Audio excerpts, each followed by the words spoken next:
caçado na Revolução e depois, com a anistia, ele retornou para o Brasil e ficou no Rio de Janeiro. Também tenho a grande satisfação de apresentá-lo, porque foi o meu professor em 69, na Viamão,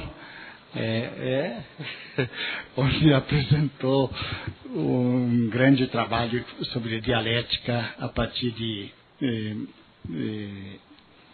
Aristóteles, Marx e Hegel. E também o professor Gerd Bornheim não tem maiores necessidades de apresentar-se, porque tem uma grande produção acadêmica, principalmente dentro da área da estética, da ética e da filosofia existencialista, e é um grande especialista em Jean-Paul Sartre. E hoje falaremos então um pouco a respeito da comemoração dos 500 anos de invasão, conquista, dominação portuguesa nesse Brasil, e espero que realmente depois da exposição que todos possam também fazer as suas perguntas ao professor Gerd Bornheim, que tem também uma grande contribuição na área da ética, como também da participação desses 500 anos de conquista por parte dos portugueses. Então, passo a palavra para o professor Gerd. Eu quero dizer da minha satisfação em estar aqui. É a primeira vez que eu falo nesse auditório. Espero que não seja a última. E o meu tema é os 500 anos do descobrimento. Eu não vou fazer uma história fáctica, digamos assim, do fato do descobrimento. O meu problema é um pouco diferente, é profundamente histórico também, é claro. Mas o meu tema é o conceito de descobrimento. O que é que se entende por descobrimento. E para iniciar, eu vou fazer algumas observações. Estão me entendendo bem? Tem? Tá bom, mais perto então. Vou fazer duas ou três observações de caráter introdutório, metodológico, se quiserem, para entrar depois de fato no tema. Primeira observação é que como é que se aborda um problema desses? Porque é imensamente complexo. Tudo que está por trás, no meio e diante, digamos, o que decorre do descobrimento é simplesmente... o meu tema é esse. Quase que não dá para cercear, delimitar o tema, tão vasto ele é. Essa foi a primeira dificuldade que eu tive quando tentei começar a pensar o conceito de descobrimento. Em segundo lugar, o fato de que o descobrimento representa uma ruptura muito violenta. Isso vale sobretudo para nós que fomos descobertos. Muito obrigado. Eu quero dizer que, brutalmente falando, e simplificando um pouco os dados, porque tudo sempre é mais complexo em matéria de descobrimento, nós não tivemos Idade Média. Nas Américas não houve Idade Média. Isso significa uma coisa extremamente importante. Não que a Idade Média esteja totalmente ausente. É claro que há caminhos e descaminhos, certos entreveios, através dos quais a coisa continua funcionando de certo modo até certo ponto. Mas o tema fundamental, a questão fundamental, está no fato de que, quando eu digo não temos Idade Média, eu estou dizendo também que nós somos os herdeiros do espírito novo a partir do Renascimento. Essa novidade é que nos funda. Na América, nós herdamos o fato de que houve uma ruptura e a tentativa de inventar realmente um mundo novo. E essa invenção de um mundo novo, nós estamos dentro dela até hoje. Mas como abordar esse tema todo? O que está em causa é nada mais, nada menos do que o desenvolvimento, digamos, da ideologia, das bases da cultura ocidental. E eu pensei logo em Aristóteles, do ponto de vista metodológico. E é o seguinte, é que Aristóteles fez uma lógica que teve um poder no envolver da ciência do Ocidente quase que exclusivo. Teve um poder muito grande porque toda a metodologia racional no Ocidente decorre da lógica de Aristóteles, que é uma lógica muito estreita, baseada no princípio de identidade. Essa identidade está baseada no conceito de substância. Esse conceito de substância está baseado no conceito do próprio Deus, a maneira aristotélica. Quer dizer que vai longe essa lógica.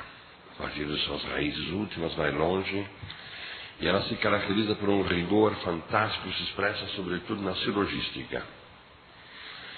Agora, quando se fala assim, a gente logo se depara com um paradoxo. É que o método mais usado por Aristóteles não foi a lógica dele. Em verdade, ele quase não usou a lógica que ele mesmo fez, e com tanto orgulho. No último volume da lógica, o 6º livro, Refutações Sofísticas, ele diz bem claramente: nos outros setores da filosofia, eu devo muito aos meus antepassados, meus antecessores. Aqui, nada. Quer dizer, a lógica é um produto que saiu todo inteiro da cabeça de Aristóteles, princípio, meio e fim, perfeitamente redondo, e que nunca se mexeu nessa lógica. Algumas coisinhas, detalhes, a decadência helenística no fim da Idade Média, mas ela subsiste inteira.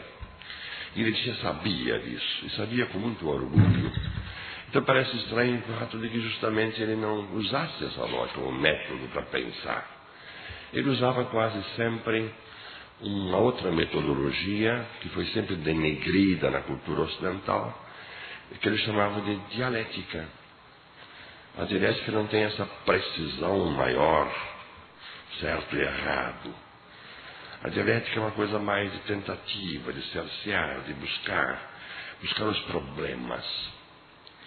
E o que é mais curioso ainda, o velho Aristóteles, que queria fazer, digamos, a enciclopédia da cultura grega, ele escreveu um livro chamado A História dos Animais.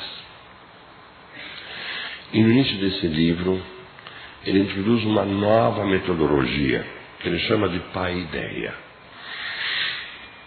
que é uma dialética radicalizada, de certo modo. Eu não vou entrar aqui no tema, não é necessário. Eu diria apenas que ela tem, entre outras, duas características que são importantes para nós aqui. Uma é uma crítica silogística, porque o silogismo acaba em verdades muito particulares. Acaba neste homem Sócrates que é mortal. E isso é uma limitação para o pensamento. O que Aristóteles queria depois, e sobretudo o velho Aristóteles com a tal da paideia, era um espírito crítico mais arejado, mais amplo, mais versátil, mais flexível. Ainda que tivesse que pagar, ele continua elogiando sempre a velha exatidão, né, da lógica, ainda que devesse sacrificar em parte ao menos essa mesma exatidão. E em segundo lugar, ao invés do particularismo da silogística, ele queria uma universalidade mais extensa. E essa universalidade teria que ser considerada em duas perspectivas. Uma, que é o togenos, a gênese, de onde vêm todas as coisas, aquilo que configura, por exemplo, inclusive o estado atual de uma sociedade, quer dizer, aspecto histórico, genético. E outra universalidade formal propriamente dita, que é o Catalu, que é uma universidade que se estrutura dessa maneira bem determinada. Eu lembro apenas que em latim universal, o conceito universal vem de unus versus alia. É uma unidade contraposta versus a outras unidades. Por exemplo, numa família tem o genos, tem a gênese da família, e ela vai constituindo uma universalidade, no sentido de que o filho que nasce, por exemplo, ele está contraposto a outras unidades. Ele é uma unidade que se forma numa universalidade, daí universidade também, numa universalidade crescente. Tem o papai, tem a mamãe, tem talvez uma babá, tem o berço, o filho da teia pega com as mãos, depois ele vai crescendo, vai se desenvolvendo, vem a creche, vem o vizinho, vem o primário, vem a competição, a equipe de futebol na esquina. Quer dizer, o universal vai se desenvolvendo, esse conflito quase que entre unus versus alia, e é assim que se faz toda a educação. A paideia, a cultura, é justamente essa cultura para Aristóteles da universalidade. E eu empreguei um pouco esses critérios, o espírito crítico de um lado e a formação de um certo universal, para tentar elucidar o conceito de descobrimento. O que se descobre, como é que se descobre, e o que implica esse descobrimento. Eu logo me dei conta de que há um filão de base, que está na base da própria possibilidade de descobrimento, e que é uma novidade na história da cultura. Esse filão é um conceito também, é o conceito de alteridade. Pedro Álvares Cabral descobriu, querendo ou não, ele queria ir para a Índia, acabou em Porto Seguro, na Bahia. Querendo ou não, ele tropeçou numa coisa outra, que é uma alteridade. Quando eu descubro, eu sempre procuro, me deparo, querendo ou não, justamente com um tipo de alteridade. E essa alteridade é que tem que ser muito bem entendida. Que todo descobrimento é justamente essa abertura, com espanto, com admiração, com surpresa, com concupiscência, a busca do dinheiro, do ouro, pedras preciosas, coisas assim, interesses econômicos, consequentemente, com a fuga do desterrado. É todo um complexo enorme que está na base do descobrimento do Brasil, do descobrimento das Américas, de um modo geral.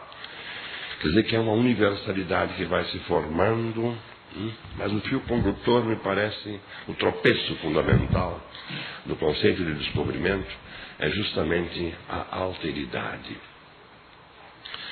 E eu vou dar um exemplo disso para mostrar essa ruptura, essa alteridade, em que ela consiste, como é que ela se desenvolve, que está fora da filosofia.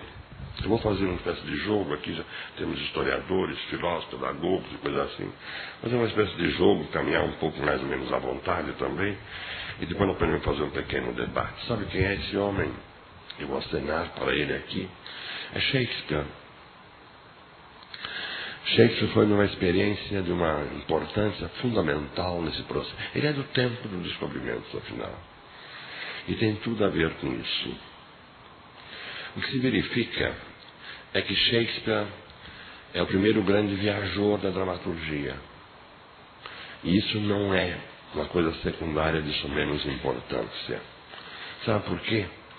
Antes de falar sobre Shakespeare, vou pegar um outro pequeno tópico que vai possibilitar a minha fala sobre Shakespeare.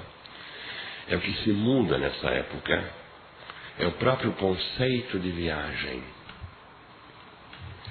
Vejam como era a viagem na Idade Média. Eu sei que o tema é bem mais complexo do resumo que eu vou fazer aqui, mas fundamentalmente é esse resumo que está certo no meu entender. O conceito de viagem muda de sentido. Na Idade Média, como é que era a viagem?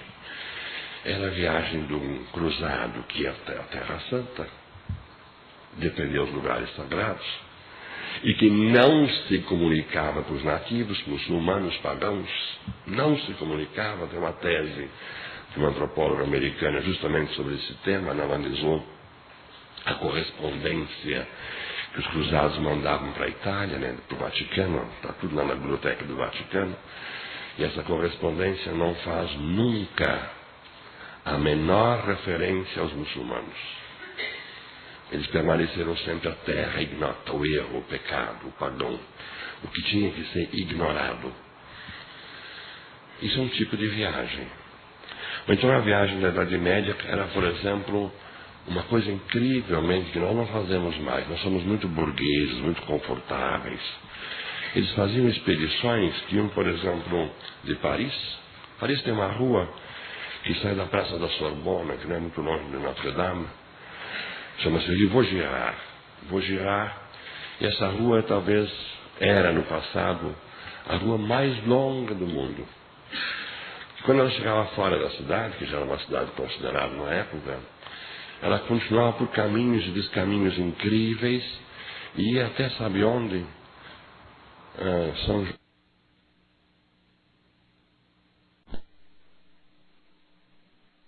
Incrível, um sacrifício a pé, o significado do sacrifício. Hoje não existe mais isso. Se alguém faz a peregrinação até Nossa Senhora Aparecida em São Paulo, por exemplo, no meio tem um churrasco, tem um espetáculo de dança folclórica, por aí vai.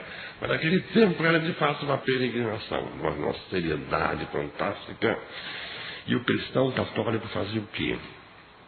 Ele tinha a fé, ele saía de um templo com fé, ia procurar um outro templo, e lá nesse outro templo, que é diferente, evidentemente, é da Espanha, língua diferente, tudo diferente, mas nessa viagem ele procurava apenas a confirmação da fé que ele já tinha. Quer dizer, não saía o que eu chamo de a mesmidade do mesmo. Ele estava numa mesmidade, num mesmo estabelecido, viajava tudo aquilo, mais de 1000 quilômetros, para chegar ao mesmo. Ele confirmava, isso era a glória do peregrino. Ele queria confirmar o seu ato de fé, justificar a sua fé, em última análise, ou pôr em evidência, dar testemunho dessa fé. Mas a viagem é interessante porque ela se dava dentro, digamos assim, filosoficamente falando agora, dentro do respeito ao princípio de identidade. Do mesmo, eu vou ao mesmo. Para os descobridores é diferente, porque eles não buscam mais a mesmidade do mesmo. Eles querem justamente a diferença, propositadamente ou não. Mas eles topam com a diferença de repente. Então, a alteridade muda a natureza do descobrimento. Não é uma confirmação, é o estranho. E esse estranho é simplesmente notável. E eu volto a Shakespeare, eu começo com Shakespeare. Porque Shakespeare, dizia eu, foi o primeiro grande viajante da dramaturgia. Aliás, nessa época é que começam as viagens a tomar um sentido diferente, sabe? Marco Polo, já no fim da Idade Média, hoje tem uma tese que diz até que ele nem viajou. Não interessa se ele viajou ou não. Porque tem uma realidade que é mais importante que a realidade, sabe qual é? É o imaginário. É a imaginação. Ele viajou na imaginação ou na realidade e trouxe um mundo deslumbrante para a Europa. Sabe o que é? Pimenta do reino arde, fogos de artifício, a pólvora, quer dizer, coisas maravilhosas. E essas coisas maravilhosas têm muita importância porque elas começam a destronar, sabe o quê? É um milagre. É um outro tipo de maravilha. Então as viagens, não é? Tem todo um perfil histórico aí que é muito importante. Não é? Elas se centram num outro tipo de interesse que é justamente o que eu chamei de alteridade. E veja o que fez Shakespeare, século XVI. É o primeiro, repito, que fez isso, porque, por exemplo, a tragédia grega, não é? Ela está no mito, começo, meio e fim, começa no alvorecer, não tem luz elétrica, e termina à tardinha, antes do pôr do sol, com a exploração das grandes sombras sobre o palco, era o refletor que eles tinham, era o próprio sol. Mas tudo isso se tratava na tragédia grega, como no mistério medieval, da presentificação do absoluto. essa presentificação do absoluto, um instante absoluto, em que se percebe a verdade da Dike, da deusa justiça, funcionando em cena, porque às vezes ela aparecia em cena, não é? Ou então do Cristo na Idade Média, que julga que é a verdade, que se manifesta no momento exato, e esse momento, esse instante, é o sentido mesmo de todo o mistério medieval, ou de toda a tragédia na Grécia. Isso desaparece com Shakespeare. Ele viaja, e ele faz um tipo de drama que é histórico, mas num outro sentido. Ele vai, por exemplo, o primeiro que faz isso, repito, ele vai para o passado. E lá no século XII, na Dinamarca, ele desenterra Hamlet e faz uma das obras mais importantes do teatro ocidental. Ou então depois ele vai até, por exemplo, o século XV, eu acho que é, ele vai a Verona. Tudo é novidade. Eles enterram um amor impossível de dois adolescentes, Romeu e Julieta. Caminha um pouco mais, vai até Veneza. E lá tem um outro drama, que é o de Otelo, o Mouro de Veneza. E põe pela primeira vez em cena um preto. Ele continua viajando, não termina de viajar, uma coisa impressionante. Ele vai, por exemplo, para Roma, Coriolanus. Ou então, Júlio César, século III de Roma. Uma peça romana. Ele nunca fez pesquisa. Havia livros de lendas antigas, se baseava nesses livros com toda a imprecisão possível. Mas viajava. A última peça dele é Timão de Atenas. E sabe qual é o tema? É o dinheiro. Século XV, XVI, começa o capitalismo. Então, relata a história de Timão, que era rico, um jovem rico, cercado de prostitutas, de amigos, festas de todos os dias e todas as noites, não é? Grandes festas, dava dinheiro para todo mundo. E um belo dia ele descobre que não tinha mais nada. E descobre logo também que todos os amigos desapareciam. Estava sozinho. Aí deu uma de ermitão e foi para uma região fora da cidade de Atenas e ficou lá sozinho. Não é que ele descobre um filão de ouro? Aí todo mundo começou a voltar. Sabe o que ele fez? Botou uma pedra em cima e esqueceu o filão de ouro e preferiu a solidão. É o dinheiro do rico, o problema do rico, do dinheiro, do bem e do mal do dinheiro. Um tema atualíssimo. Só que ele viajou 2000 e tantos anos no passado, desenterrou o tema, entendeu? E deu autoridade ao tema. Quer dizer, ele viaja. Sabe o que ele esquece, Shakespeare? A única coisa que ele esquece é a raiz dele. Porque o teatro dele, o teatro elizabetano, ele vem todo da Idade Média. Na estrutura, no modo de encenar, na cenografia, vem na linguagem. Claro que sempre em evolução, não é uma coisa estática. Não está tudo evoluindo. Média. Nem havia teatro. O primeiro teatro que existiu em Londres foi justamente um teatro que pegou fogo e que Shakespeare comprou. Mas não o teatro era feito em praça pública. Ele assimila tudo isso, transforma tudo isso de certa maneira, não sozinho, mas ele é o principal transformador. E sabe o que ele não põe em cena mais? É o milagre. É a fé. Não tem mais fé em Shakespeare. É a ruptura de que eu falei antes. O passado ele esquece. Ele apresenta, por exemplo, um religioso, um franciscano, Frei Lourenço, em Romeu e Julieta. Mas apresenta o Frei Lourenço como um paspalhão. Aquela coisa de poções, de venenos que matam e não matam, não sei o quê. É um palhaço. É para aí. Então ele põe em cena, por exemplo, a Joana d'Arc, numa das peças históricas. Né? Ela é francesa, que era famosa, porque ela tinha visões e falava com Deus e aquela coisa toda. Ele apresenta como prostituta, porque é francesa, e Shakespeare é inglês. Estão entendendo? Ele muda tudo. Ou então tem, por exemplo, um tema dos reis.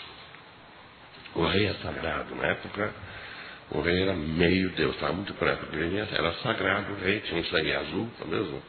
Estava dentro da catedral, sacramentado dentro da catedral.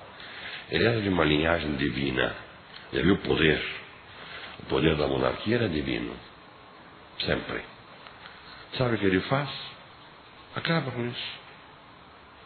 Acaba completamente. Não tem mais nada disso. O único rei shakespeariano que aceita a origem, que luta, digamos, pela origem divina da realeza, é Ricardo II. E Ricardo II morre no exílio justamente por causa disso. Isso é uma transformação muito radical. E sabe o que ele está transformando? Eu vou começar a fazer um pouco de filosofia agora. É a natureza do universal. Porque o teatro anterior, os mistérios medievais, a tragédia grega, como eu disse antes, elas se resumiam sempre em ser a presentificação do absoluto, da justiça divina, fosse grega ou cristã, não interessa. Mas era a presentificação do absoluto, e essa presentificação se fazia, na Idade Média, por exemplo, através da repetição dos milagres do Cristo em cena. Então eles inventavam, por exemplo, veja a coerência da reforma de Shakespeare. Eles apresentavam máquinas cênicas, que foram as máquinas mais complicadas já inventadas em todo o passado. Guindastes, na Grécia, por exemplo, que pegavam a deusa do Olimpo, lá de cima da montanha, e traziam para o proscênio. Hoje se discute essas coisas maravilhosamente bem. Na Inglaterra, na Alemanha, tem especialistas que querem saber como é que a deusa Dike, porque ela vinha com toda a majestade, toda parlamentada, com uma máscara imensa, não? E vinha presa em laços de couro. Então os especialistas querem saber como é que ela se desvencilhava dessas cintas de couro sem perder a majestade. Se discutem essas coisas, essas minúcias que parecem bobas, mas são muito interessantes.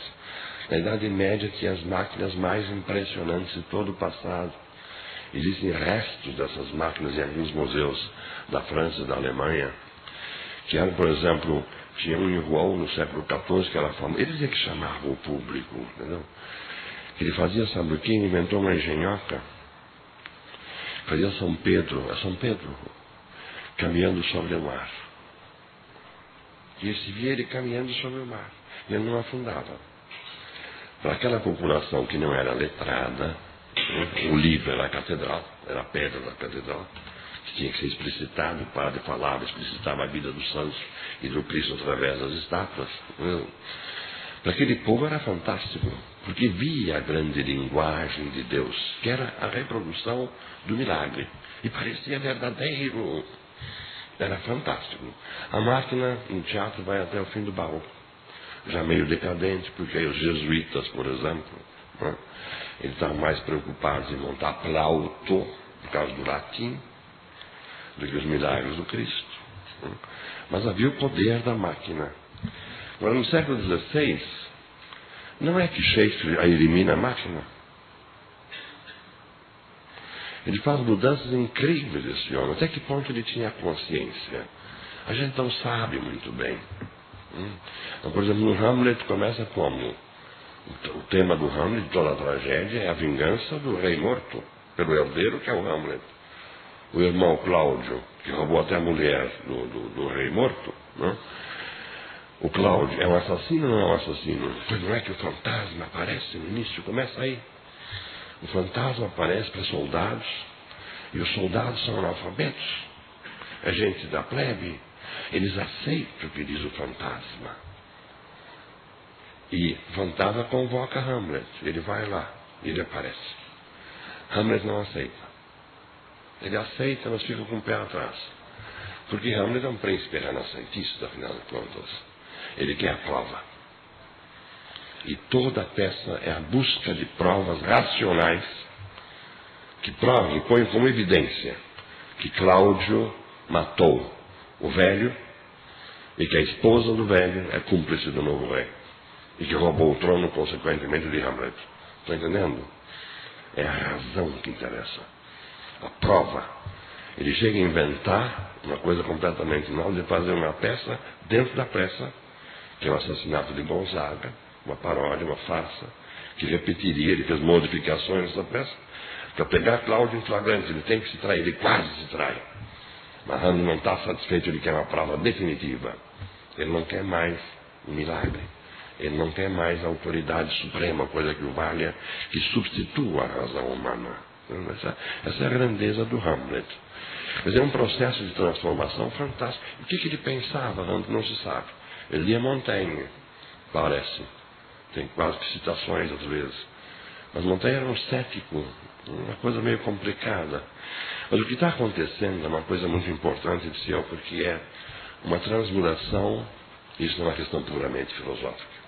Nada é puramente filosófico. Só a invenção filosófica que se pretende que ela é pura, entendeu? Tudo é real, tudo está na sociedade, tudo está no mundo.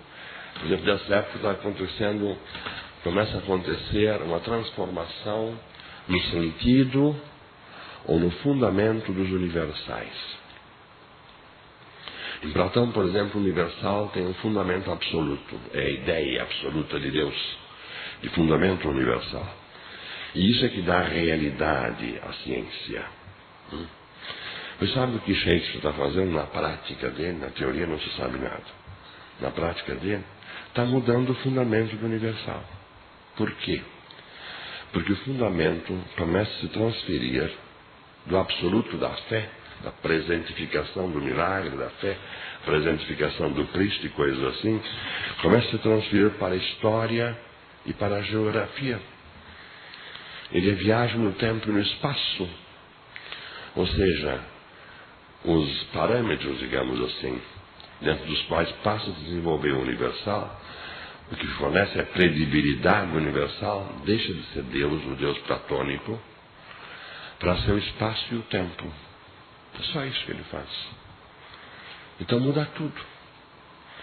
Aí ele dá as mãos, sem saber, possivelmente estava dando as mãos para isso, ele dá as mãos a uma escola muito importante para o nosso tema aqui, que é do século XIV, da Idade Média, que é o nominalismo. O nominalismo coloca exatamente esse problema que eu estou falando aqui. Eu falei de Shakespeare, para vocês verem como esses problemas filosóficos, de fato, são muito atuantes, vamos dizer assim, eles se transformam realmente. Então, a gente está dentro dessas transformações, só que a gente não sabe. O filósofo faz um pouco isso, está vendo? Para mostrar essa coisa toda. Não? O nominalismo põe em xeque justamente o platonismo, esses monges medievais da Inglaterra. Eles buscam mostrar que o conceito não é nada. O conceito é uma fraca voz, uma coisa que se ouve, não é? Mas não tem base. É um símbolo, um sinal, um referencial, que se refere a alguma coisa, não é? Mas, de repente, o conceito ele é vazio. Uma fraca voz e mais nada. E com isso eles recusavam Platão, porque Platão perguntava: qual é o objeto da ciência?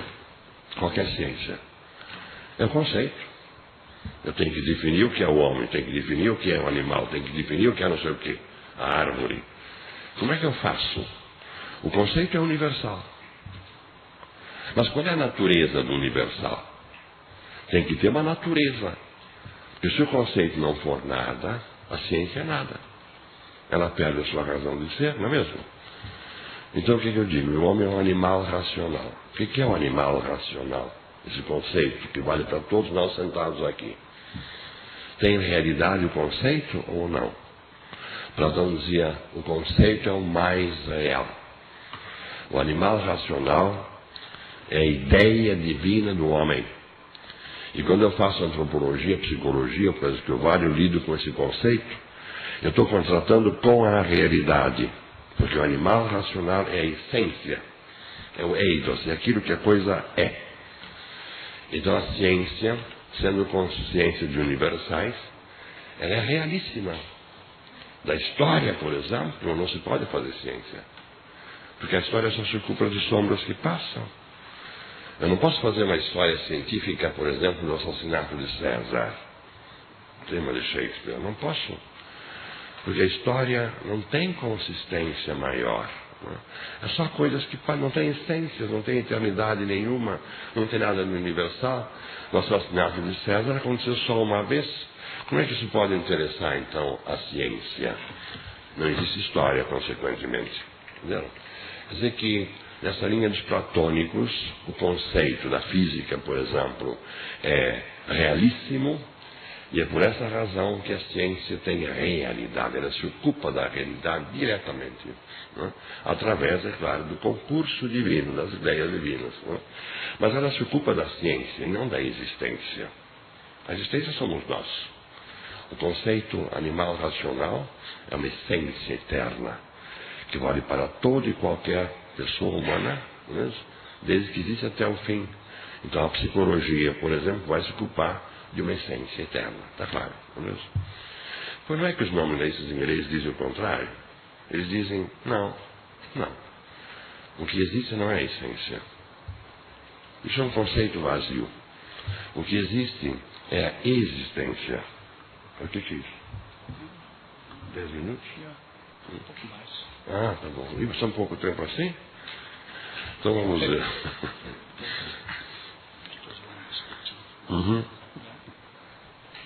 Eu não cheguei nem na metade. Fala um pouquinho, tá bom? Eu encurto. É historiadora. Eu encurto. Agora vejam bem. Então vamos dizer assim. Não, o que diz é a existência. Não com essa terminologia existencialista. Hoje se diz a existência precede a essência. Quer dizer, João precede a ideia de homem. Maria é mais importante, João, do que o conceito universal. Mas os nominalistas dizem que esse indivíduo concreto é que tem realidade. As coisas particulares é que têm realidade. E o conceito é vazio. Isso é tão importante historicamente que a partir daí, por exemplo, no século XVII e XVIII, começaram a escrever dicionários. Conceitos vazios. Começaram a escrever enciclopédias. Não existiam essas coisas antes. Não podiam existir. Isso pressupõe que o conceito seja vazio. E de fato o nominalismo não é uma questão simplesmente filosófica, entendo eu, assim como é apresentado nas histórias da filosofia. É muito mais amplo, é muito mais importante. Tudo o que eu disse sobre Shakespeare está dentro do curso da evolução do nominalismo. Não é saber se Shakespeare é nominalista ou não e aplica, não é nada disso. É que a realidade vai se processando, se desenvolvendo dessa maneira, nós querendo ou não.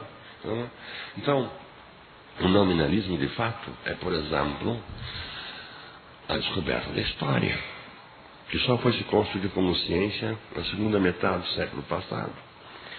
O nominalismo vale para a ciência moderna. Toda a ciência da natureza moderna é nominalista, hoje. É tudo nominalismo. Uma vitória fantástica o nominalismo. É cálculo. A água é H2O. H2O existe? Não existe, não pode existir e não deve existir. Porque a aventura humana começa no nominalismo, quer dizer o quê? Com a manipulação de H2O. Está entendendo? H2O pode ser manipulado no sentido, por exemplo, de fazer água oxigenada. A água oxigenada serve para quê? Para curar a ferida, para a vaidade, pintar os cabelos, para quem tem, entendeu? E por aí vai. Quer dizer, o homem começa com aquele conceito nominalista a transformar as coisas, mexendo no conceito. Ele não deve existir, não tem nada a ver com a ideia platônica. Não? A ciência é nominalista. A história nominalista, ela se culpa pela primeira vez do assassinato de César. Faz disso uma ciência. Então, no correr do século passado, se formaram, isso vem do nominalismo, essa distinção entre ciências da natureza e ciências culturais ou históricas, ou Geisteswissenschaften, ciências do espírito, como dizem os alemães. Não? Mas tudo é nominalismo puro. Que a ciência da história é a reabilitação científica, epistêmica, digamos, do indivíduo, não é? E a ciência da natureza esvazia o conceito para fazer uma coisa manipulável e poder fazer, sabe o quê? A revolução industrial, a revolução tecnológica, que transformou o mundo. Então, Shakespeare, né? De repente, ele faz isso. Ele desloca o conceito. E os limites do conceito passam a ser a história e a geografia, o espaço e o tempo. Isso tudo é uma transformação. O nominalismo vai mais longe também. Vou chegar ao outro daqui a pouco, se ele deixar. Por exemplo, na arte, né, a arte passa a ser de repente nominalista. Porque até o barroco, o que a arte dizia? Dizia o absoluto. A arte séria. Comédia não era considerado arte, nem pelos gregos era considerado arte. Mas a arte, a tragédia, o mistério medieval, a grande arte barroca, dizia a Deus, os santos, a vida dos santos e coisas assim. Não é que como depois do barroco não tem mais arte religiosa? Só parece arte religiosa. O que interessa é pensar Júlio César. Nem tanto. No princípio, sim. Porque o herói, o rei, também começa a desaparecer da pintura. Se pinta uma mulher de 30 anos, romance de Balzac, Madame Bovary, do Flaubert. Né? Mas não tem mais herói, a decadência do herói, a decadência do santo. Os temas religiosos aparecem. Isso é nominalismo. Ou então a política passa a ser nominalista. Por quê? Porque desaparece o rei. A Revolução Francesa é a primeira grande revolução da história. Porque ela não é mais simplesmente horizontal, um rei é morto e bota outro rei. Isso sempre aconteceu. No Hamlet, por exemplo, inclusive. Ela é vertical. Não se mata o rei. Se mata a ideia do rei, o conceito de rei. O conceito platônico de rei, o rei como realidade suprema. É isso que desaparece. Isso tudo faz parte da tradição, digamos, nominalista. Então se abre um campo fantástico justamente para essa descoberta do outro. E a descoberta do outro, entenderam? É a saída da mesmidade do mesmo, para usar a expressão que eu usei antes. Né? Eu vou para a alteridade do outro, inclusive. Eu vou para um mundo completamente novo. Né? Esse completamente novo é, por exemplo, o Pataxó, da praia de Porto Seguro, na Bahia, onde chegou um belo dia Cristóvão Colombo. Entenderam? Essa alteridade é que é fundamental. Então eles inventam, por exemplo, nessa época também, com Montaigne, que era lido por Shakespeare, ele inventa uma coisa curiosíssima, que é o bom selvagem. O bom selvagem é o outro total, quase que. Claro que Montaigne ele queria fazer ciência. Ele queria fazer antropologia, não é nada disso. A antropologia não podia existir na época, porque só começou a existir no fim do século passado. Né? Mas a antropologia, essa antropologia, vejam bem, que vai dizer que o contato com os índios no Brasil, por exemplo, sempre foi genocida. Foi um massacre. Quem faz essa acusação é a antropologia, é a ciência que faz essa acusação. Mas o bom selvagem está na origem disso tudo. Existiu o bom selvagem? Não interessa.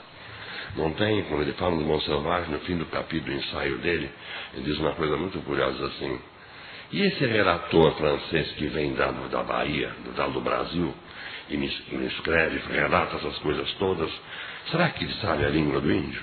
O Pataxó, não sei que língua o índio Pataxó fala. Né? E será que o Pataxó sabia francês? Eu digo, qual é o critério para aceitar essas verdades, entre aspas, como verdadeiras? É meio complicado, não é mesmo? É tudo assim pelo gesto, não sei o que, a língua não existe, a comunicação não existe. Não interessa a realidade, mais uma vez. Interessa o imaginário. Entendeu? Porque Montaigne, quando ele criou o bom selvagem, ele criou o outro radical. Ele criou um indivíduo que era a negação, veja bem a alteridade, isso que é a alteridade, descoberta da alteridade. Era a negação de tudo aquilo que o europeu estava fazendo de si mesmo na Revolução do Renascimento. O europeu estava falando do quê? Ele estava descobrindo a propriedade privada pela primeira vez. Antes era só o Papa e o Rei que eram proprietários, a rigor. A propriedade, como nós entendemos, é uma invenção da Renascença. Não é que o índio bom selvagem não tem propriedade. O bom selvagem não tem capital. O homem novo inventa o capitalismo. O bom selvagem não tem poder de Estado, político, nem nada disso. Ele vive no mato. O homem novo inventa o Estado. O homem novo começa a inventar uma coisa cabulosa, que é a liberdade. Talvez hoje à noite eu fale disso. O bom selvagem não precisa de liberdade para quê? Riqueza para quê? Casa própria para quê? Não precisa de nada disso. Ele é a negação de tudo aquilo que o europeu da época estava construindo um novo mundo para si próprio. Quer dizer, quando esse europeu novo se olhava no espelho, ele via duas coisas. Ele via a si próprio e via o bom selvagem. Porque o bom selvagem era uma espécie de fantasma que estava julgando esse europeu. Que era a negação do que o europeu estava falando. E nessa época surge o reflexo, o espelho, que tem dois sentidos. A pintura holandesa sempre tem espelhos, né? Quer dizer, reflete a figura humana do pintor, inclusive no caso de Velázquez, né? Mas é reflexão também. É um ver-se dobrado. Esse ver-se dobrado é a reflexão racional, é o código cartesiano, por exemplo. Né? Quer dizer, essa reflexão, ela mostra a mim acompanhado de um outro. E essa alteridade aqui passa a ser uma espécie de critério, né, que me julga. E eu passo a me ver a partir dessa alteridade. Esse outro que é o bom selvagem chegou a ser grande moda no século XVIII na Europa. As cortes faziam festas na Alemanha, na França, e importavam índios do Brasil para fazer procissões. Às vezes, quando não tinha índio que chega, eu conheço uma descrição de uma dessas festas em Hannover, né, que faltou índio, então pintaram alemães lá de índio, com os espanadores e coisa e completaram a procissão, está entendendo? Eu tenho que botar o dedo no índio, mas que realidade ele tem? Como os versos botavam o dedo no Pelé, tá entendendo? Mas que esse nível que ele tem, que realidade ele tem? Foi moda, foi grande moda. Mas é sempre esse jogo de sombras, de alteridades que vai se construindo e que passa a ser de fato uma alteridade. Isso mostra o poder que tem a descoberta da alteridade. Eu descubro o outro e me descubro a mim mesmo. Esse é o problema. O meu limite, ou minha ilimitação de certa maneira. Não? Quer dizer que essa descoberta, ela leva a constituir, por exemplo, no século XVIII e XIX, aqueles gabinetes de história natural, em que as pessoas que tinham alguma posse podiam colecionar livros de viagens exóticas, como teve um sueco, teve um dinamarquês, diversos alemães, diversos franceses, que estiveram no Brasil escrevendo as coisas que viviam por aqui, não é mesmo? Colecionar essas coisas, colecionar em livros de éter, potes de éter, cobras mortas, né? Esqueletos de animais estranhos, folhagens ressequidas diferentes, essa coisa da história natural, como se dizia ainda até pouco tempo atrás, né? Isso tudo despertava a curiosidade pela diferença. Ou então se constitui uma ciência como a antropologia científica, que ensina, por exemplo, não é as viagens como acontece, como é complicada a viagem, que começou justamente no Renascimento, não é mesmo? Que ensina a respeitar, como o Lévi-Strauss fez nos Bororos de Mato Grosso, o outro na sua condição de outro.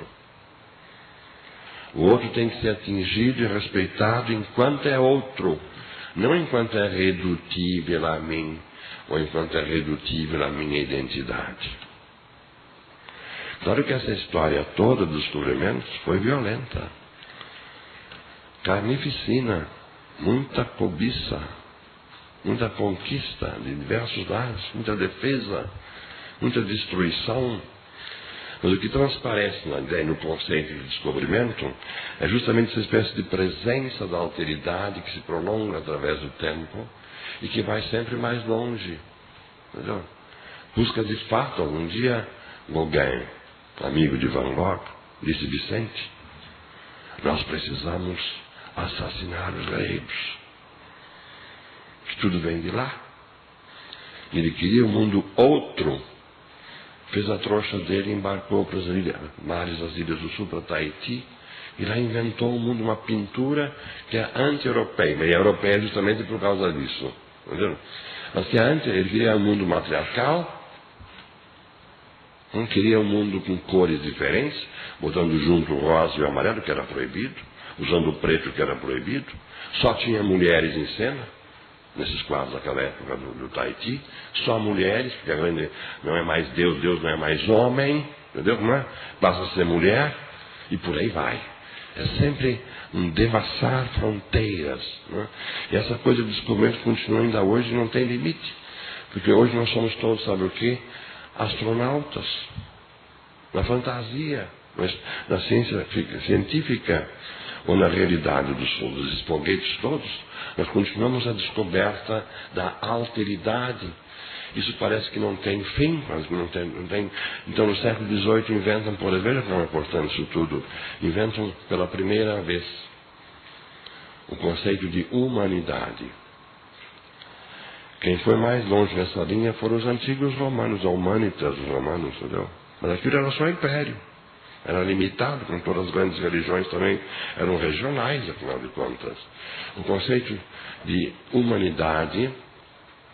Quer que eu fale um pouquinho sobre isso, dá licença? Posso falar mais um pouquinho? É um conceito importante, sabe por quê?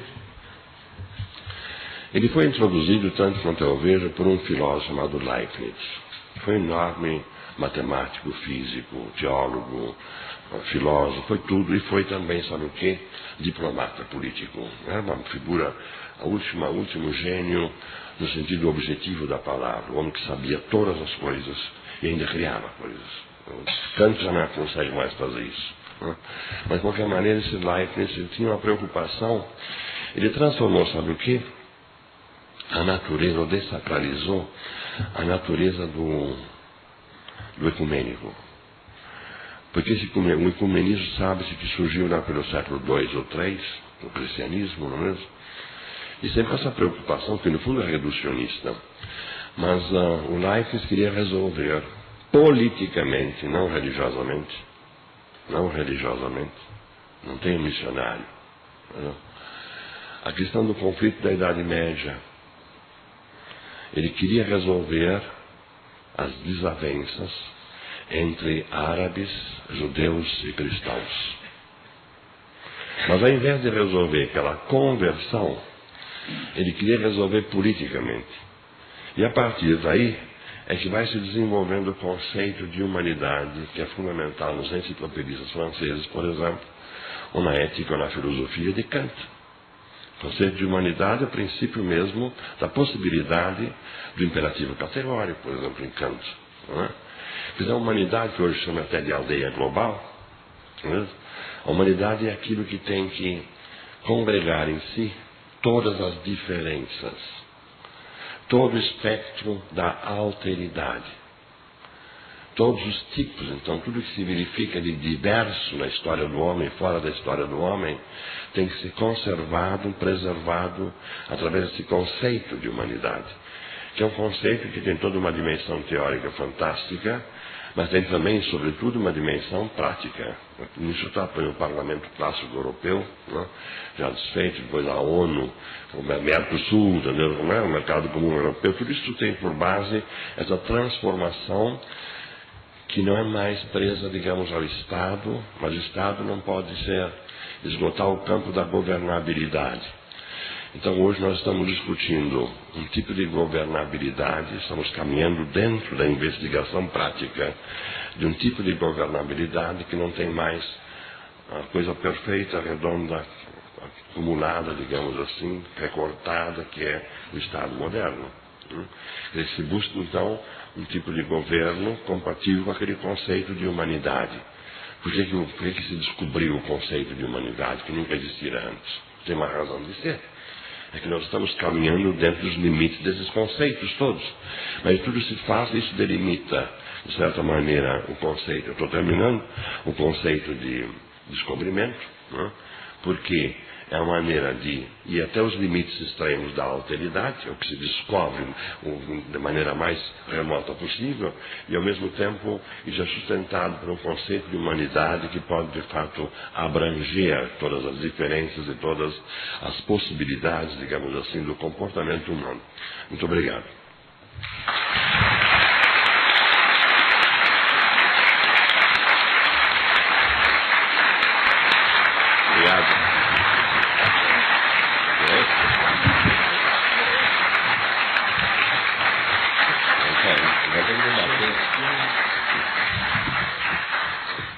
eu me esqueci de apresentar no início de que o professor Gert Bornheim é um dos fundadores da Unicinos, né? E eu também mesmo, como já falei, tive a grata satisfação de ter tido aula com ele em 69, em Viamão, logo depois do ato de cassação dele, quando ele era professor na URGS. E depois dessa brilhante exposição, eu gostaria de que realmente tivéssemos um bom tempo ainda disponível para fazermos perguntas e aproveitarmos mais ainda o tempo do professor Gert Bornheim para explanar sobre essa temática que ele acabou de expor. Parece que temos microfones, volantes. Daqui a pouco eles vão estar andando por aí.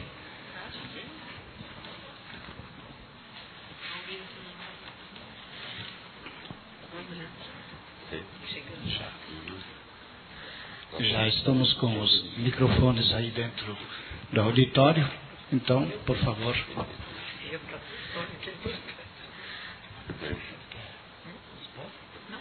Olha, essas ideias, antes que venham as perguntas, eu já as pus no papel. São bem mais longas, evidentemente, no papel. Eu fiz até uma separata que foi publicada pela Universidade do Estado do Rio de Janeiro, a propósito dos 500 anos, né?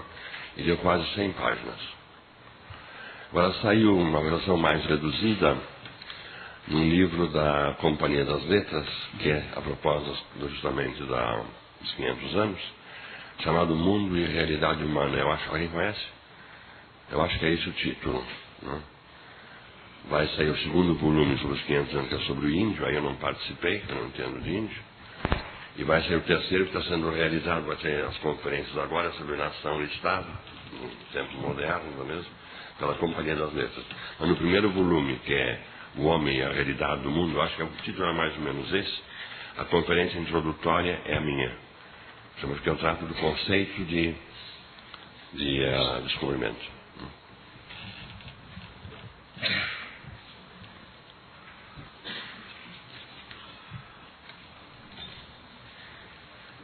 Vamos ver quem é o primeiro. Quanto tempo nós temos? Meia hora? Temos um bom tempo. Já apareceu. Depois você, André. Tá? Não fala. Vem aqui, mostrei? Oi. Atrás. Ah, sim. Professor, eu queria... Aqui eu, aqui, ó. Aqui. Tá bom. Show. O senhor falou do conceito de humanidade. Eu gostaria que o senhor tentasse falar para mim um pouco sobre o conceito de solidariedade, que hoje está tão em voga e a gente está trabalhando muito nisso. Eu queria que falasse um pouco sobre esse conceito. Bom, a solidariedade hoje encontra seu limite no conceito de humanidade, não é mesmo? A coisa caminha mais ou menos por aí. Mas eu acho que por isso mesmo a solidariedade passa a ter um diapasão, né, uma abrangência muito mais superior do que podia ter no passado. Porque ela tem que dar mais conta de muita coisa. Né? Hoje ela é pregoada por movimentos religiosos, solidariedade, evidentemente, não é mesmo? Mas no fundo há atrás desse conceito uma espécie de transformação, de modificação dessa religiosidade. É isso que tem que se pensar. A solidariedade só pode ser plena na medida em que aceita o outro na sua condição de outro, na medida da sua própria alteridade e não de sua redutibilidade. A redutibilidade é o princípio de identidade, digamos assim. A solidariedade tem o princípio da alteridade. Para ser realmente plena, né? Isso tudo são conceitos que vão se formando ao correr dos últimos tempos. Por exemplo, uma coisa paralela, mas que incide nisso também, é a dialética hegeliana. Na dialética hegeliana há toda uma crítica à tradição, ao conceito aristotélico de causalidade. Aristóteles dizia: o pai é causa do filho. Não é mesmo? Está certo. E Hegel diz: está certo. Só que tem um detalhe: o filho é causa do pai. Se eu não tenho filho, eu não posso ser pai. O ser pai depende do filho. Então é um processo dialético de ida e vinda. E a relação do eu com o outro se modifica substancialmente. Porque não tem mais o privilégio, a preeminência da figura do pai. Tem do pai e do filho. Aí é que pode medrar de fato a solidariedade. Senão fica um comportamento de superior para inferior, não é mesmo? Está entendendo? Eu acho que passa por aí também. Agora quem é? Aqui. Professora Heloísa. Lá tem uma pergunta também. Bom, professor, você falou agora, aproveitando em alguns momentos também essa questão da identidade, que nós temos debatido aqui algumas vezes e eu como professor de história também tenho trabalhado um pouco em cima dessa ideia. Mas o senhor está dizendo que a identidade pressupõe uma não aceitação da alteridade porque ela parte dessa ideia de assimilação, é isso? Porque ela pressupõe que ele seja um único nesse sentido. Exatamente. Porque na mesma idade, vejam bem, a identidade é o pressuposto de toda a metafísica tradicional. E essa metafísica tradicional está em crise em muitos lugares.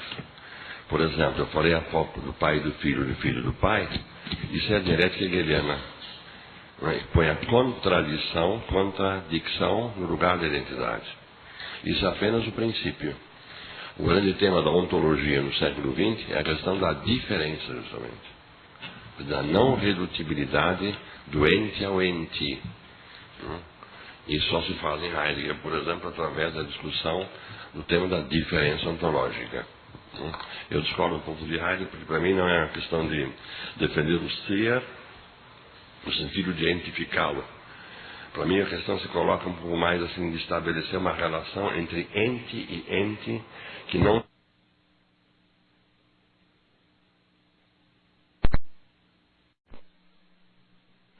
Mas a tônica não está mais na totalidade hegeliana. Ela passa a estar na contradição. Essa contradição pode ser entendida de muitas maneiras, como diferença, por exemplo, como conflito, por aí afora. Mas a tônica não está mais no fim do processo, está, digamos, de certa maneira, no meio do processo. Então isso muda muito a... Onde é que existe totalidade hoje? Tem a saída hegeliana, que é Deus. Então, olha, uma totalidade panteísta, tudo veio de Deus, tudo volta a Deus. Essa saída não se discute mais na filosofia atual. Tem a totalidade dos sistemas puramente formais. A lógica é uma totalidade. Mas hoje tem muitas lógicas. Então complica o panorama. Ou é uma totalidade, uma teoria matemática, digamos, um tipo de geometria. Já tem muitas geometrias hoje. Isso complica o panorama mais uma vez. Onde é que tem totalidade no real? O universo é aberto, na realidade totalmente aberta. Passou a ser aberta.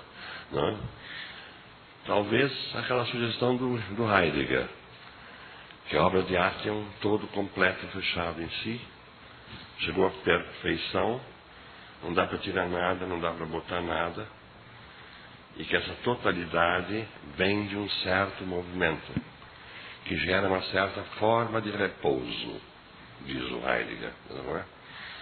Isso é uma experiência de totalidade que nós podemos fazer. Um quadro é um quadro, uma sinfonia é um todo, uma estrutura completa. Ou então, onde mais? Um relógio. Um relógio é um sistema, uma totalidade completa, perfeita em si, autossuficiente. Cada vez mais autossuficiente. Agora bota uma pedrinha lá dentro e fica anos sem precisar da corda, não é isso? Mas é uma totalidade, né? A totalidade hoje, em muitos autores, em Sartre, por exemplo, ela é substituída pelo processo de totalização.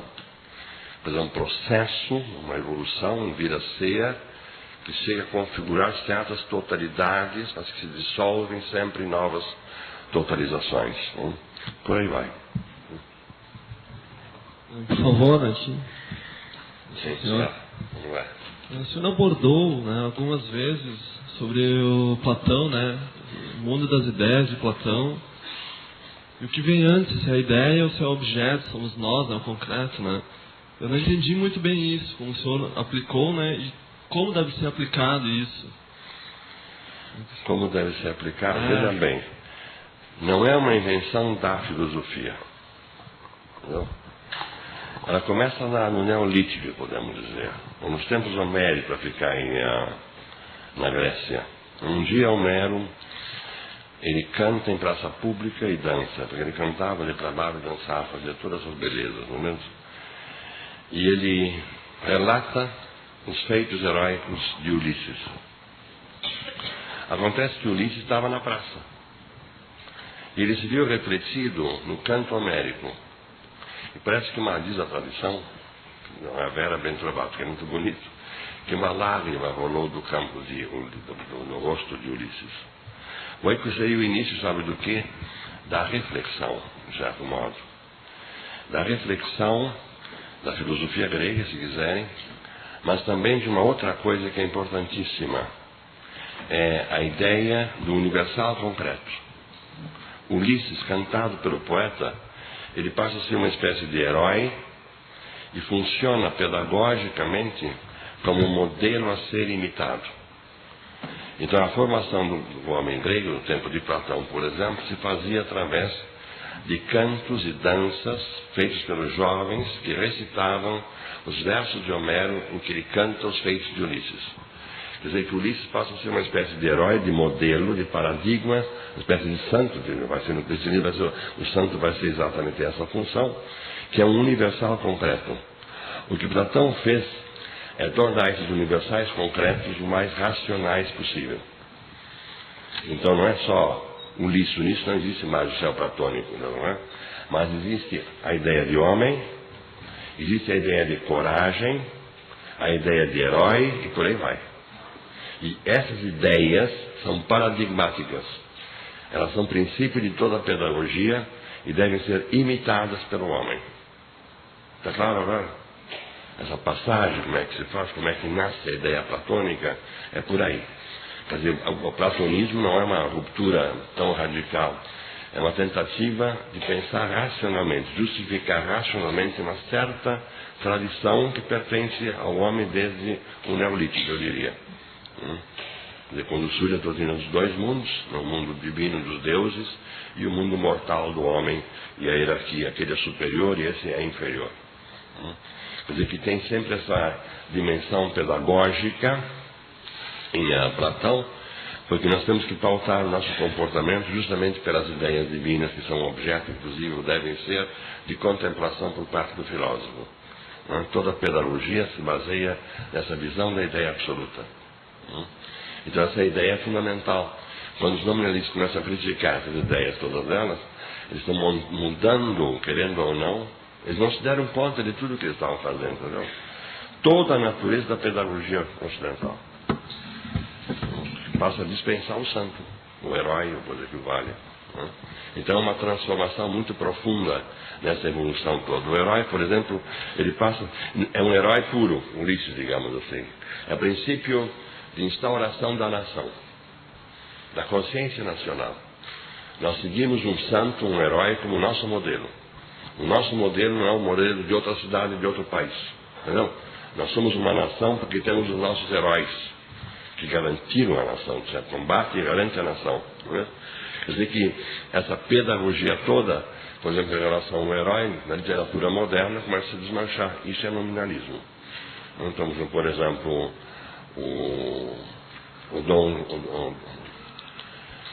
não é o herói do Corneille, que é o não o Dom João, é o outro. Ele sente orgulho, sendo cavaleiro do seu rei, em dar a vida pelo rei. Então tem um cavaleiro da Idade Média ainda, que tem uma função altamente positiva, vamos dizer, dentro daquela estrutura social. Agora, por exemplo, o Rouge Lenoir de Stendhal tem toda a moldura feita. Porque o preto é o cardeal, o vermelho é o cardeal, o preto é a corte, mas o Jean Sorel não é mais um herói, é um retrato psicológico. Balzac não tem mais nada a ver com ele, tem até um ensaio contra as idealidades, é o fim do platonismo. E quando se chega em Brecht, por exemplo, a coisa é catastrófica, porque o Galileu mente na Inquisição, e o discípulo de Galileu, que é Andrea, fica com vergonha. E diz, ai do povo que não tem heróis. Ele queria que Galileu fosse um herói. Mas Galileu é apenas um bufão, que gosta de um bom copo de vinho e contar uma boa piada. E ele responde para o discípulo, ai do povo que precisa de heróis. Quer dizer que o herói passa a ser expressão de um mal anterior, de uma necessidade negativa, e passa a ser outro tipo de fundamentação. Está claro? Martin Dreyer. Por favor. Brilhantemente você começou dizendo que nós não tivemos idade média. E quando foi fazendo a sua exposição, você se deteve longamente nas Ilhas Britânicas e depois ficou com o pensamento da Europa Central. Agora, quem caiu sobre nós foi a Península Ibérica. Se fosse verdade que foram as Ilhas Britânicas e a Europa Central que caiu em cima de nós, teria havido aqui também a gestação de um pensamento histórico crítico. Mas eu não o vejo presente aqui. Cada vez que meus estudantes discutem comigo, eles dizem, mas está escrito, eu li. E isso é o anti-pensamento histórico crítico. Será que a sua tese do ocamismo vindo para cá realmente confere? Isso tudo é interpretação minha. Pois eu quero colocar em discussão. Como é que você explica a ausência, em grande parte, a não ser numa fina intelectualidade, do pensamento histórico crítico entre nós? A ausência dele. Nós não temos nada equivalente a um Lessing. Não, exatamente. O Lessing, por exemplo, pegou o conceito de humanidade lá e escreveu a última peça dele, que é Nata o Sábio. Né? Mas tudo o que eu disse é interpretação, cuidado. Porque, por exemplo, essa história crítica não está presente em Shakespeare. É a maneira, é o espírito do tempo, diria Hegel, não é? Que a coisa vai se mudando e agora tem muitos pesos e muitas medidas, de certa maneira. Porque uma coisa, por exemplo, é a América Latina católica, outra é a América Latina protestante. Por que aquela deu certo em termos de capitalismo e coisas assim, conforto e progresso, que nós não demos tão certo assim? Não? Aí a ruptura com a Idade Média não pode ser tão radical. Eu também não disse que é tão radical, isso é até o contrário. A coisa vai evoluindo com pesos diferentes e medidas muito diferentes. Não? Mas fundamentalmente é o que eu disse, eu acho. Não? Mas teria que fazer toda a história das diferenças, que eu não faria. Não dá tempo para fazer isso tudo, nem na conferência, nem fora, porque tem muita outra coisa para fazer também. Não é? Mas entendeu como é? Não é? É claro que o mundo hispânico, por exemplo, o teatro mundo hispânico, já que eu falei do Elizabetano, é mais ambíguo. Porque eles têm a comédia, têm o teatro profano, mas tem também o mistério medieval, o teatro religioso. Não é? Os elisabetanos não têm teatro religioso mais. Com o Gil Vicente também, é a mesma coisa.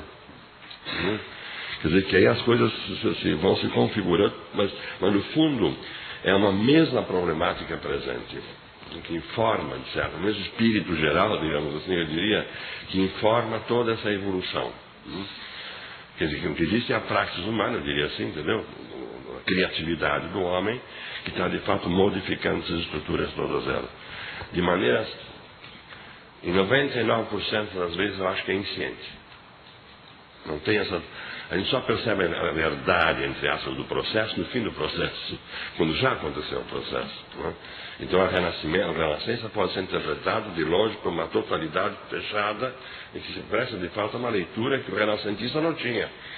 Não, nós temos hoje, nós podemos dizer, Miguel Ângelo foi renascentista, foi manierista, foi barroco. Ele sabia disso, nem desconfiava. Ele era um pintor que fazia a obra dele, né? Hoje vem um teatro, mas isso aqui é manierista, isso é barroco, isso aqui é renascentista. Né? Então, para nós temos essa visão. Mas a revolução, o processo evolutivo estava acontecendo. Eu não sei se eu respondi, é muito difícil responder essas coisas, né? Porque não tem consciência histórica, hein? Cuidado. A consciência histórica, nós estamos projetando lá. A consciência histórica surge só no século passado, fim do século XVIII, século XIX. Aí começa a surgir a consciência histórica. Né? Me parece que permanecendo nas Ilhas Britânicas e na Europa Central, você não explica a explosão do fenômeno religioso no Brasil. Ah, não. Porque ele permanece caudatário. Esse é o problema. Né? Então a ruptura, foi o que eu disse há pouco, ela não é tão violenta, de certa maneira, mas ao mesmo tempo é violentíssima. Não chega aquela... Porque o Lutero, com toda a coisa medieval dele, era um monge profundamente medieval. Não é mesmo? O último grande teólogo, eu acho que foi Lutero, inclusive. Mas Lutero, ele fez uma ruptura, e ele sabia disso. Ele legitimou o capitalismo. Não em termos de Marx, ou da economia de Ricardo, coisa que o valha. Não é? Mas ele abriu as portas, coisa que a igreja não fez. Os jesuítas, mais uma vez, não é mesmo? Na Contra-Reforma, através do crédito, com outros caminhos assim, começaram a justificar o capital, o acúmulo do capital. Né? É uma maneira, digamos, um pouco canhestra de resolver o problema. Né? Mas o problema existe. Porque o preço é a inferioridade.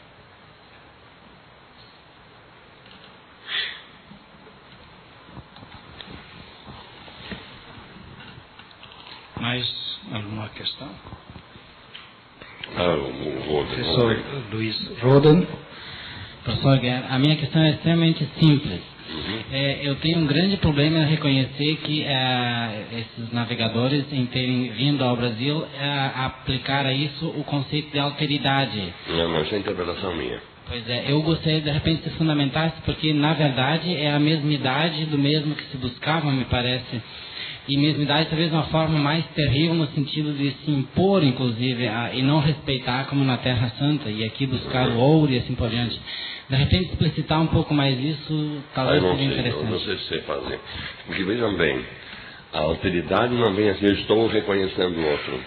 Não é bem assim. Eu posso ser comido, porque ele é um canibal. Entendeu? Agora, se você lê a carta de Pedro Vaz de Caminha, é um elogio da alteridade. Sem dúvida, entendeu? É de ponta a ponta um elogio da alteridade, do não visto, do diferente, do inóspito. Né? Agora, tudo isso se faz dentro de contextos que são extremamente complexos, evidentemente. Hoje se pode falar dessa maneira.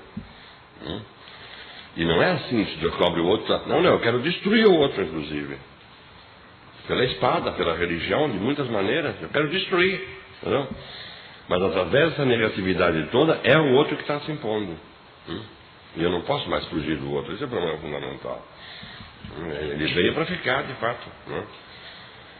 Então tem, veja bem, a crise da cultura ocidental, para complicar um pouco mais o problema, no fundo é essa crise, entendeu?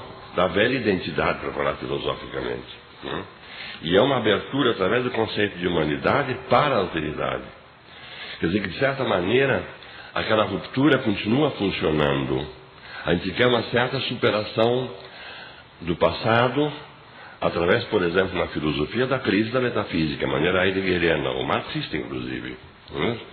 E, ao mesmo tempo, isso tudo não é simplesmente o passado, a maneira do Spengler, de uma cultura fechada e que se dobra em si própria e que, não pode, e que perdeu a sua razão de ser, que acabou. É o contrário. Porque Spengler não viu a importância do Ocidente enquanto instaurador de um tipo de humanidade. E que se faz através de caminhos bem concretos, que é, por exemplo, a ciência não é só universal, mas ela é humanitária, inclusive, hoje, digamos assim. Porque ela se transmuda em tecnologia, por exemplo. Né? E a tecnologia é profundamente democrática. Ela põe tudo à disposição de todo mundo. Né? Quanto mais desenvolvido, mais esse pôr à disposição existe. Não é mesmo? Quer dizer, é um processo de transformação muito eficiente, eu diria, entendeu? No modo de comportamento dos homens do mundo inteiro. Né? Então é claro que o Japão tem um sentido de cultura muito diferente do nosso, totalmente diferente. Eles não sabem o que é um indivíduo. Basta pegar o metrô em Tóquio, eles ficam escandalizados, eles empurram a gente, fica tudo em sardinha, eles não sabem o que é um indivíduo dentro do metrô, sabe, não é? É muito prática essa coisa toda no japonês. Mas, ao mesmo tempo, eles importam o capitalismo, que é uma coisa completamente ocidental. Importam tecnologia. A Sony é fantástica, faz aparelhos melhores do que... Não sabem fazer física, importam a física, né?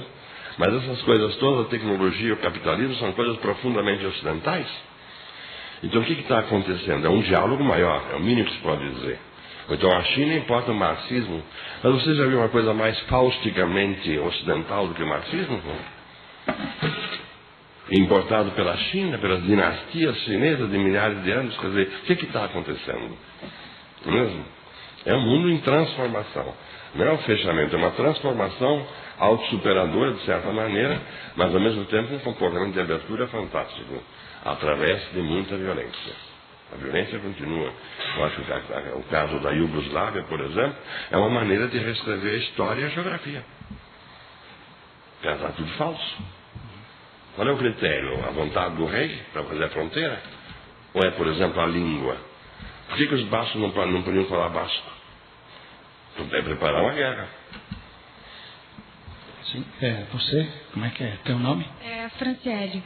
Eu tenho uma questão assim, envolvendo a alteridade, a questão da descoberta e um fator que me parece muito importante no problema dos 500 anos do Brasil, que é a seguinte: a questão do respeito e da aceitação da alteridade não clama especialmente por uma revolução educacional, e eu não falo tanto na relação entre o mestre e o aprendiz, mas sim entre um saber institucionalizado e o aprendiz que perde muito do seu direito de descobrir uma alteridade em si no outro. Eu vou responder assim de modo completamente contundente. Você deixa? Essas coisas são... É difícil falar sobre tanta coisa complicada, né? Mas eu estava dias atrás com 2 grandes amigos meus, na minha casa, almoçando comigo. Um era padre e outro era pastor protestante. E nós nos damos muito, muito bem. Aí sabe o que eu disse para eles?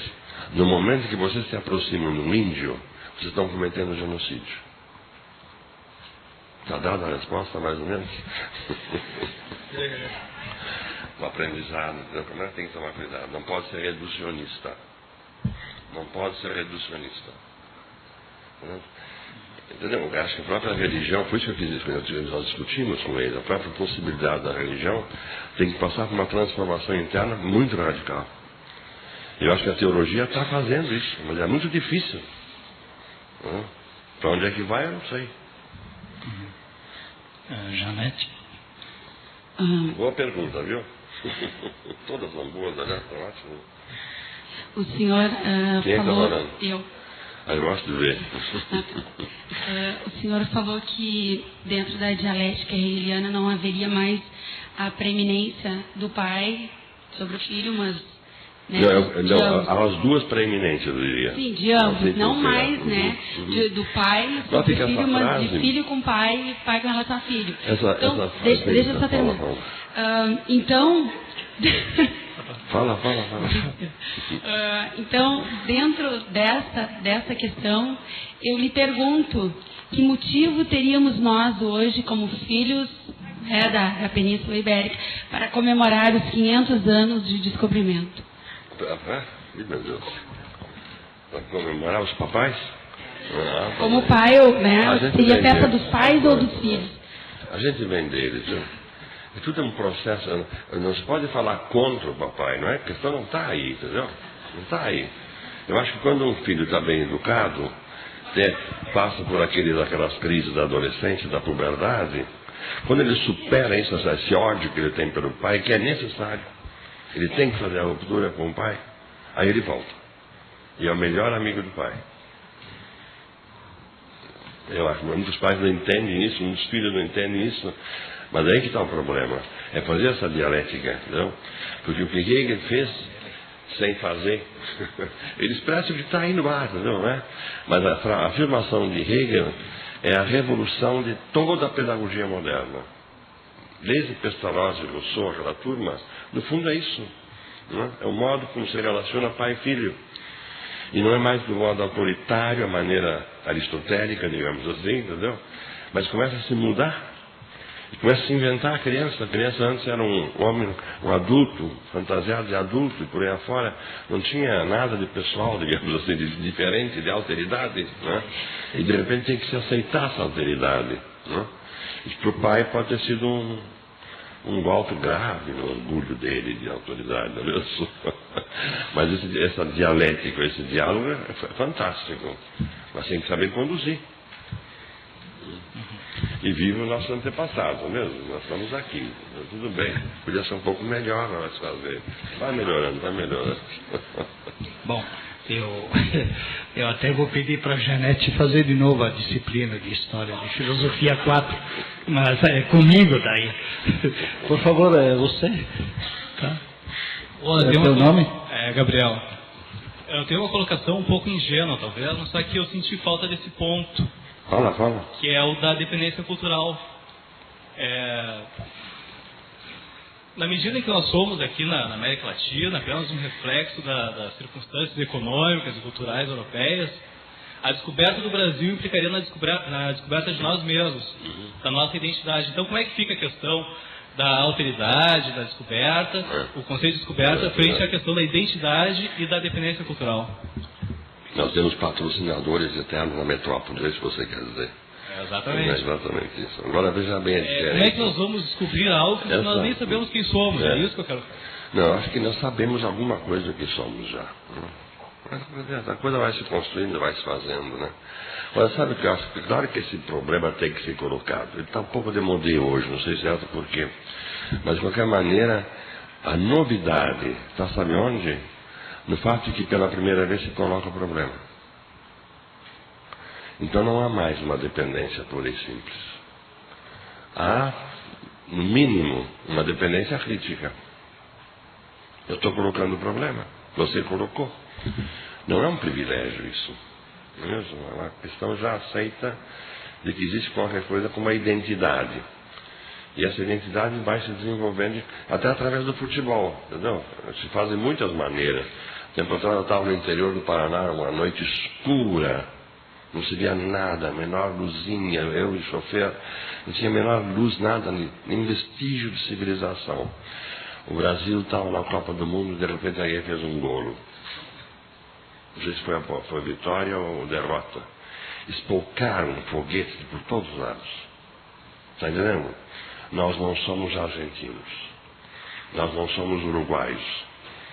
Nós somos nós. Esse sentimento de base explorado por Hegel já é fundamental.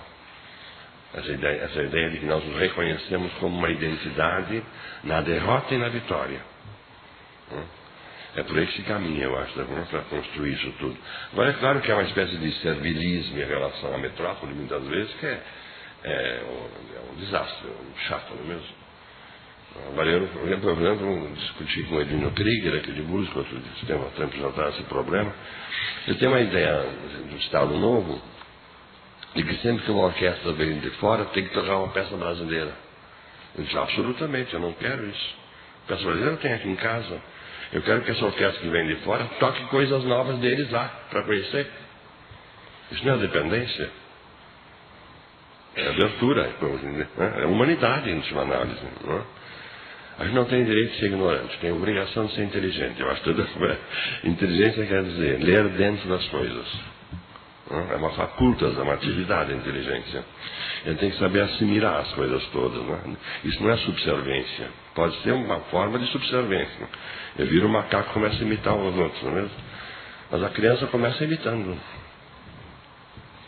Mas a minha questão é se o conceito de descoberta estaria justamente na descoberta da identidade ou no descobrimento que teve do pedaço de terra, quando os portugueses chegaram aqui. Não, acho que não tem mais esse mundo de essências assim, viu? Se você parte de uma concepção substancialista, por exemplo, você não vai muito longe. Não dá para ir muito longe, entendeu? Tem que haver o Mercosul, sabe, não é? Tem que haver esse tipo de intercâmbio hoje. Marx foi o primeiro cara que disse. Foi o primeiro cara que disse. O capital é, por definição, internacional. E se nós quisermos combater o capitalismo, nós temos que fazer o que Marx fez. Ele fundou a primeira internacional. É antinacionalista isso tudo. Depois veio a reação romântica e que veio até os nacionalismos, mancomunados com a esquerda, inclusive, né, da Europa e das Américas, de meados do século, quer dizer, do nazismo, stalinismo, Mussolini, Getúlio Vargas, Perón, Salazar, Franco. Né, são formas nacionalistas, para mim, de regressão, de certa maneira, uma regressão que no processo histórico talvez seja até necessário, até um certo ponto. Sem isso, o expansionismo do JK não seria possível, por exemplo. Está entendendo? Depois é um jogo de ir e vir assim meio complicado demais. Mas eu acho que o velho Marx tem razão. Newton? Bom, eu sigo essa sua reflexão me fez pensar sobre o nosso estado aqui o gaúcho tem muito essa coisa de se ver como tendo essa identidade. E antes o senhor falou que a nossa época não é de procura de identidade, sim de assumir a diferença, né? Assumir o outro e eu próprio como diferente de alguém. Então, o Rio Grande do Sul, como a esquerda venceu aqui, tem uma experiência bastante singular. O governo aqui, na busca de um discurso, tem vinculado muito uma ideia de como se o gaúcho fosse um ser especial, corajoso, diferente. Eu lhe pergunto, isso não é uma regressão perigosa para um nacionalismo que já deu errado, né? Pode ser. Fechado. Pode ser. Porque aí pode começar a gerar o separatismo. Isso vai longe. Existem movimentos aqui separatistas. Eu sei que existe. Mas bom, eu não sei. Então, o gaúcho tem que fazer a sua história, entendeu? Tem que assumir, arregaçar as mãos e fazer a sua história. Mas eu ainda espero que o Elenilton entre no PC, do Partido Verde. Tá difícil. O Partido Verde vai acabar ano que vem, não dá mais. Não. A gente tentou, mas não deu. Vamos lá. Mais uma questão, depois vamos encerrar. É o teu nome? João Carlos. Eu queria ver com a senhora, né, mais ou menos a maneira com que o senhor vê hoje, né, essa diversidade de pessoas, né, que formaram essa cultura brasileira.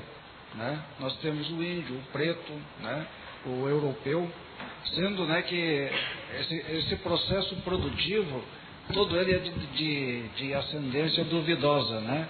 O preto, ele era no mínimo um rebelde para ser exportado para cá. O índio, por sua vez, também para ser vendido para o português para trabalho forçado, também o era. E o europeu que veio para cá, ou ele era rebelde, né? No caso do português a história é bem conhecida, mas no caso dos europeus que vieram no século XIX e XX, boa parte desse pessoal era de cepa duvidosa, né? Então, isso tudo forma uma diversidade, né?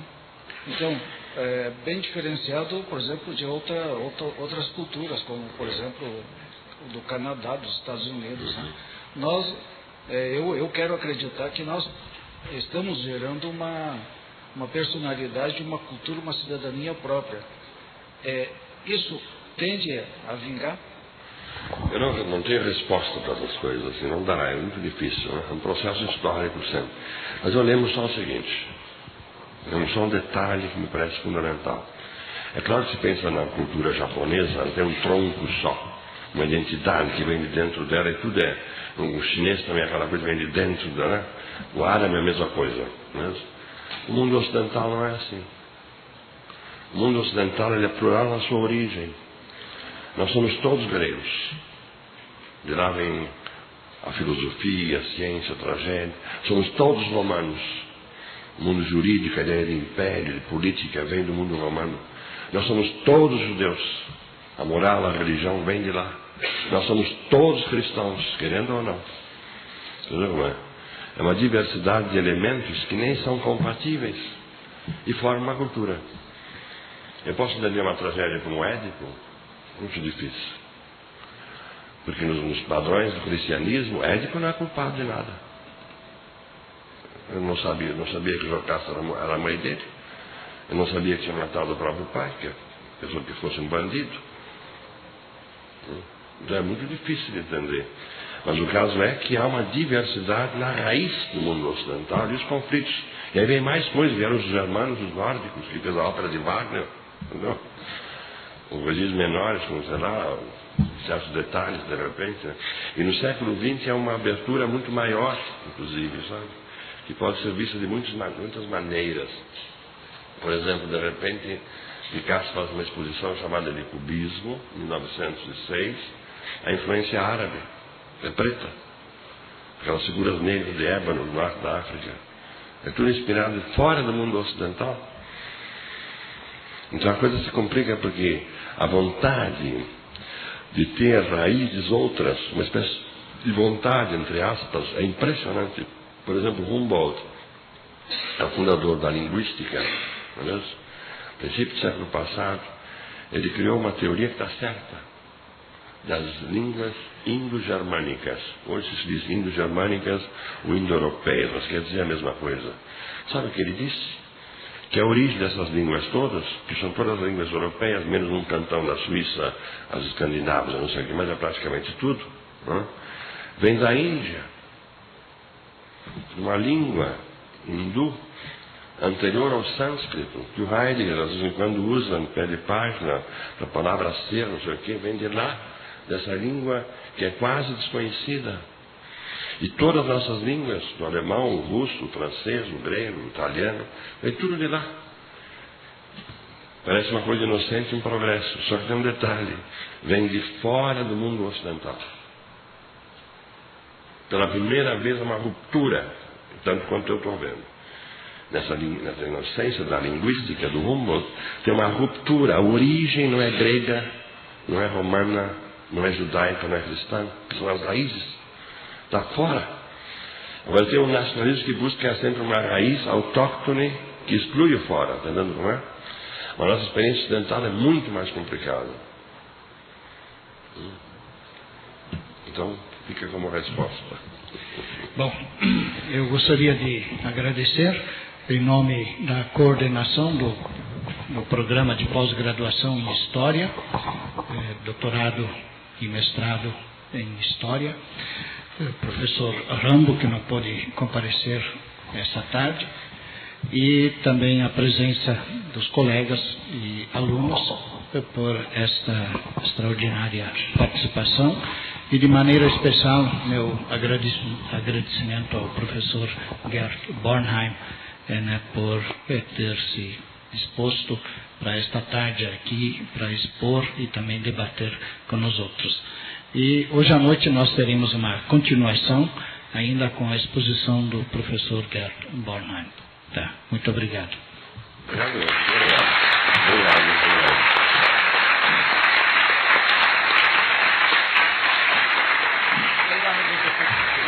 Embora eu tenha esquecido de dizer que a graduação de História também estava junto.